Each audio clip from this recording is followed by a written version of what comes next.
Then I was an Amish husband who let my mother decide my wife's pregnancy. Don't give her that. You hear me? Don't you dare give her that. That's what my mother said the night Rebecca went into labor with our first. She was standing at the foot of the bed with a brown glass jar in her left hand, the one with the chipped rim she'd brought from her own mother's kitchen, and she was pouring red raspberry leaf into the kettle so fast the dried leaves were scattering across the stovetop. I remember the smell, sharp, almost like cut hay but thinner, greener, and the sound of Rebecca behind me, breathing in this rhythm that wasn't breathing anymore. It was something between holding on and letting go. My hands were shaking. I couldn't get the lamp wick trimmed right, and the flame kept guttering and throwing shadows up the wall. I was 23 years old, and the thing my mother was keeping from Rebecca, no, wait. The thing she was keeping from me, I wouldn't understand it for another 6 years. My wife was on that bed, and my mother's hands were the ones deciding what went into her body. And I stood there. I stood there. That's the part I carry. I was 23, and I didn't know a husband could say no to his own mother. Not in our house. Not in our way. Quick pause. My name is Joseph, and this is Rebecca's husband. If these stories stay with you, if they remind you of something the old ones knew, subscribe. It's free, and it's the reason I can keep telling them. Tell me in the comments, was there ever a remedy someone in your family swore by during a pregnancy, something they wouldn't let anyone else touch? And if you want to go further, a super chat or a membership, that's you telling me these old ways are worth remembering. That keeps this going. Now, back to what happened. There's a rule in our community that nobody writes down and nobody questions. When a woman carries a child, the women decide. The mother, the grandmother, the aunt who's seen the most births. They become the authority. The men, we step back. That's what we're taught, not with words, but with watching.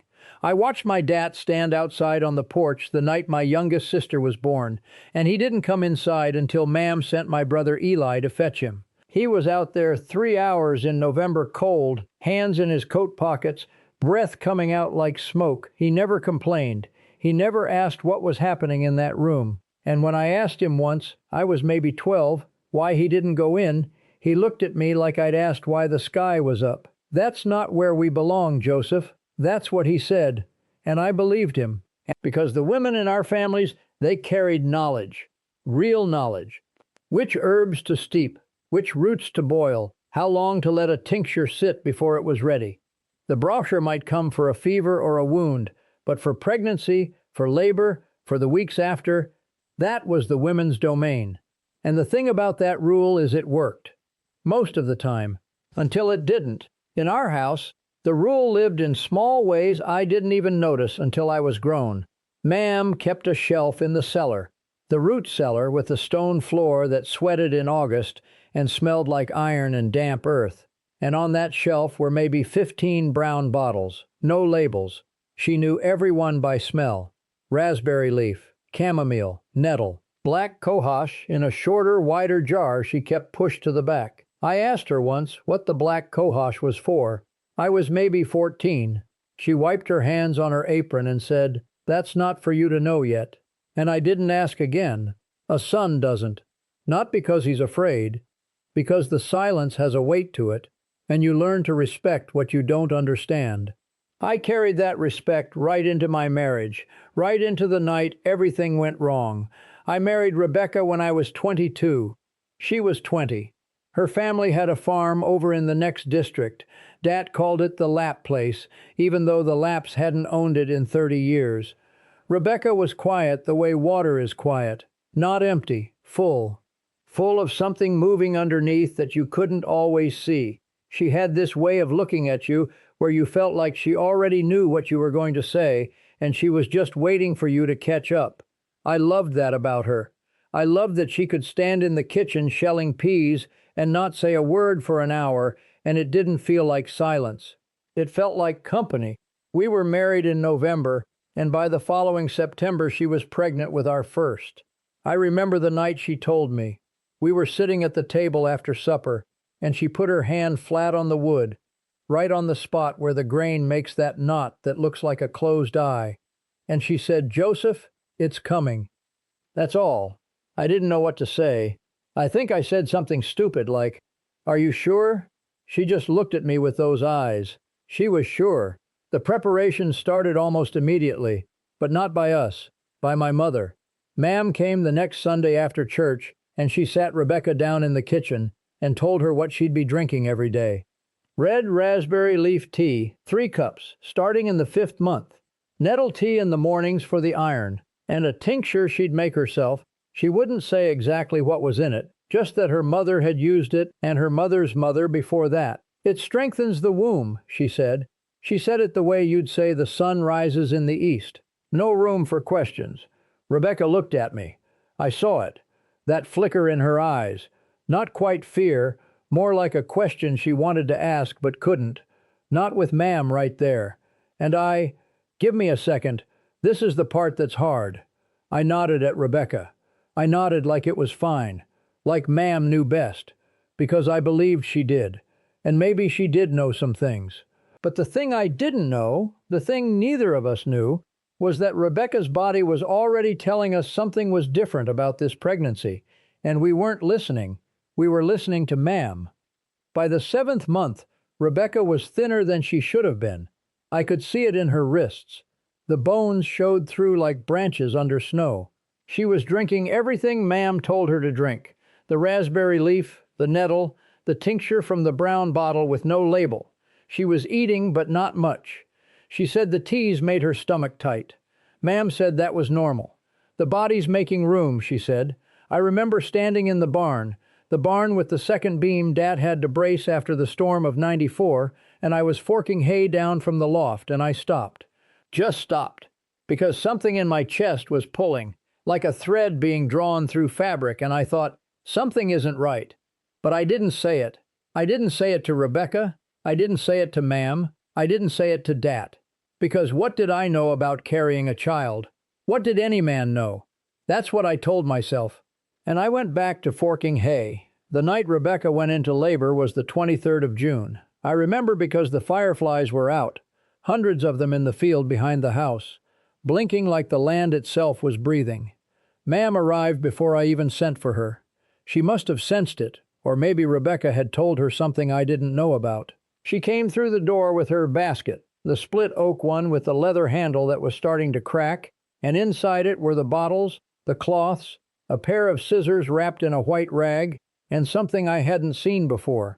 A smaller jar, dark amber, sealed with wax. She set it on the kitchen table next to the lamp and didn't explain it. The bedroom smelled like the raspberry leaf tea she'd already started steeping on the stove, and underneath that, lavender. She'd crushed dried lavender into the sheets. Rebecca was on the bed, her hair loose, her face damp. She was gripping the iron rail of the headboard with both hands, and her knuckles were so white they looked blue in the lamplight. The hours moved like cold honey, slow and thick, and you couldn't rush them. Rebecca's breathing changed around midnight. It got shorter, sharper, like someone trying to breathe through a cloth.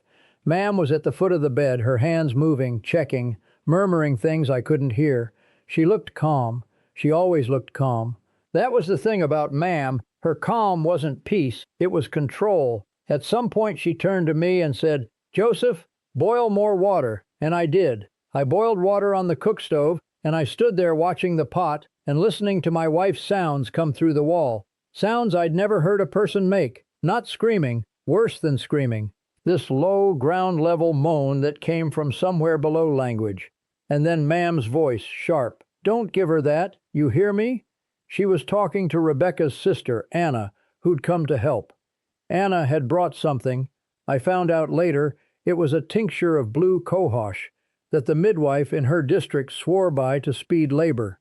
Ma'am wouldn't allow it. "We don't mix remedies," she said. "You pick one way and you stay on it." Anna put the bottle back in her apron pocket. Nobody argued.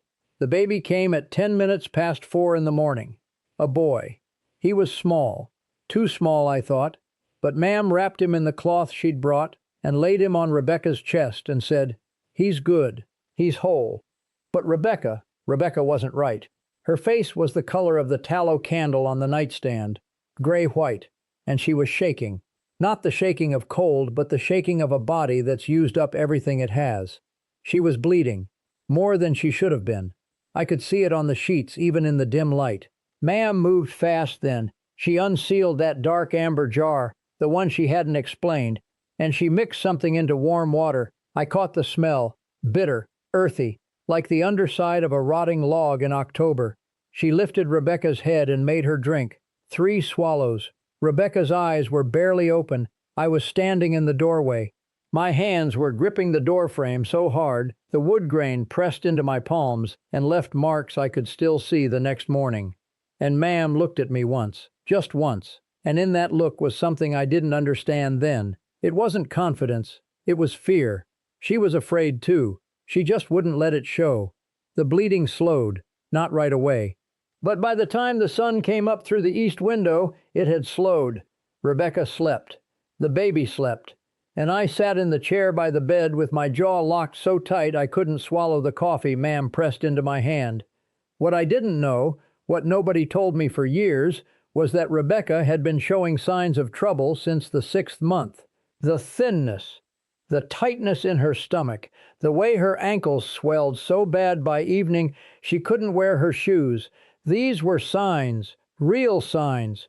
Preeclampsia, I'd learn later. That word, that English word I didn't hear until a nurse at the clinic in town said it to me 6 years after that night. Rebecca needed monitoring. She needed her blood pressure checked. She needed, I don't even know what to call it. She needed someone to say, this isn't normal thinning. This isn't the body making room. But in our world, in those years, you didn't go to the English doctor for a pregnancy, not unless someone was dying, and even then the decision wasn't mine, it was Ma'am's. Because the women decided, and the husband stood on the porch. That was the rule. And I need to say this carefully, because Ma'am wasn't wrong about everything. The raspberry leaf, I've since read that it does help tone the uterus. The nettle, it does carry iron. The dark amber jar, I found out later, was shepherd's purse tincture.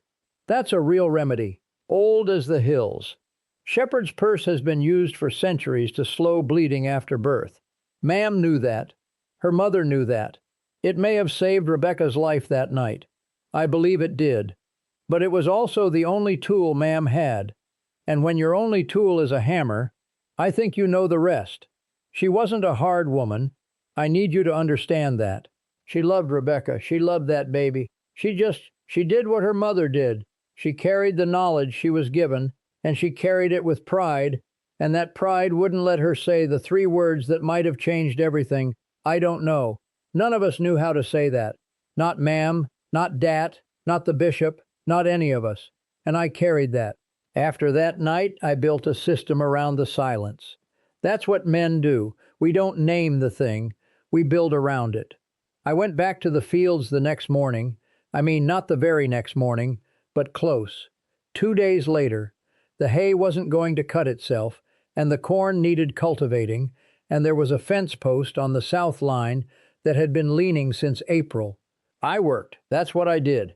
And every evening I came back in and Rebecca was in the bed with the baby. We named him Levi, after her grandfather, and Ma'am was there. Always there. Brewing the teas, warming the tinctures, deciding when Rebecca could sit up, when she could walk to the kitchen, when she could hold Levi without someone spotting her arms. I didn't question it. I'd get myself washed up at the pump, the water so cold it made my teeth ache, and I'd sit at the table and eat whatever was put in front of me. And sometimes Rebecca would look at me from across the room with this expression I couldn't read. Not angry, not sad exactly, more like she was waiting for me to say something, and I'd look down at my plate. Every time I looked down at my plate, I told myself I was giving her space. I told myself the women knew best. But the truth I didn't admit for a long time, was that I was afraid. Afraid that if I opened my mouth, I'd have to say what I'd seen in Ma'am's eyes that night. The fear. And if I named Ma'am's fear, then I'd have to name my own. And an Amish man in his 20s, he doesn't have a place to put that. It was at a barn raising the following spring, Amos King's new dairy barn over on Route 10, that I first heard another man say something close to what I was carrying.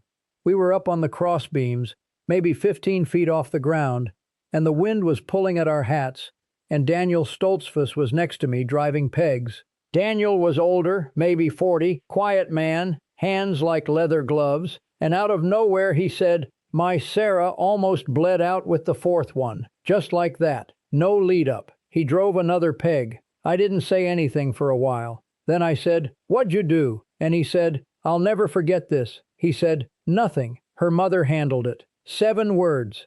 And the way he said them, flat, like reading the weather, I knew he'd been standing in his own doorway, gripping his own doorframe. I knew it. But we didn't say more. We just kept driving pegs. That's how it was. You could crack the door open an inch, let a sliver of light through, and then you closed it again. Because the work was waiting. Because the beam needed bracing. Because the silence had its own architecture, and we'd all been trained to build inside it. There was another man, I won't use his real name, I'll call him Benuel, whose wife had a stillbirth the year before Levi was born. I heard about it the way you hear about most things in the community, not directly. Through the gaps, someone's wife mentions it to someone's sister at the quilting. It comes back to you third hand, like smoke from a neighbor's field. Benuel's wife had been given a series of herbal preparations by her mother-in-law, pennyroyal among them, which I didn't know then, but I know now, is dangerous in the wrong amount. Genuinely dangerous.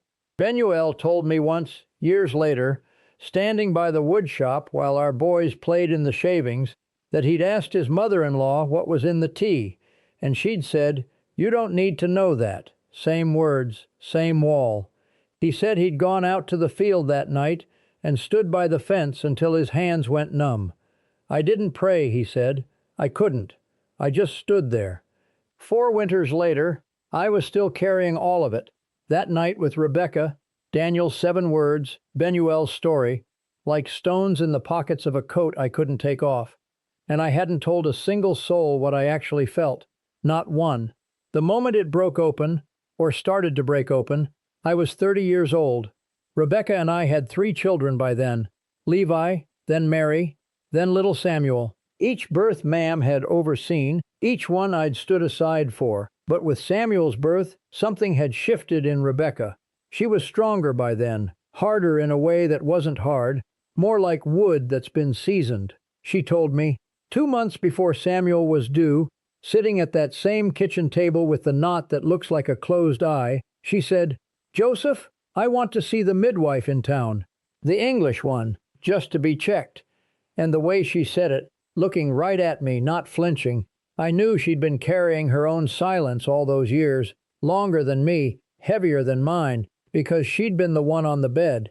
She'd been the one drinking what she was told to drink, and not asking what was in it. She'd been the one whose body almost gave out while I stood in a doorway, and she was done waiting for me to say the thing I should have said 7 years earlier.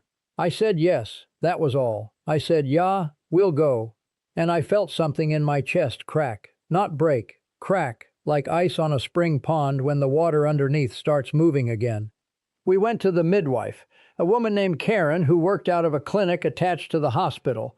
She checked Rebecca's blood pressure, her iron, things I didn't have names for then, and she said, almost offhand, "You know, with your history, someone should have been monitoring you from the 5th month on. Has anyone ever mentioned preeclampsia to you?" Rebecca looked at me. And the grief, I don't know what to call what I felt. I just know my hands wouldn't stop shaking for the rest of the afternoon. It wasn't anger. I need to be clear about that. I wasn't angry at Mam. I was grieving for the boy who stood in the doorway at 23 and thought standing still was the same as standing by his wife. For the man who trusted silence because silence was all he'd been given. That's what the old ones knew. Not everything. They knew a lot. But they didn't know everything, and the places where their knowledge ended, they filled with certainty instead of questions, and I carried that. The grief went deeper than I expected. It wasn't just about that one night. It was about all the nights. Every birth where I stood outside the room, every remedy I didn't ask about, every time Rebecca looked at me and I looked at my plate. I tried to explain it once to an Englishman I worked with at a lumber yard, part-time work during the slow season, and he said, "Why didn't you just take her to the doctor?" And I realized he couldn't hear what I was saying. It wasn't about a doctor, it was about a whole world, A world where the women carry the knowledge and the men carry the silence, and nobody carries the questions. He nodded like he understood, but his eyes were somewhere else, and I felt that loneliness, the loneliness of standing between two worlds where neither one has the whole truth. The Amish world had the shepherd's purse, and the raspberry leaf, and the hands that knew what to do in a dark room with no electricity. The English world had the blood pressure cuff, and the word preeclampsia, and the monitoring that could have told us what was wrong at 6 months instead of after.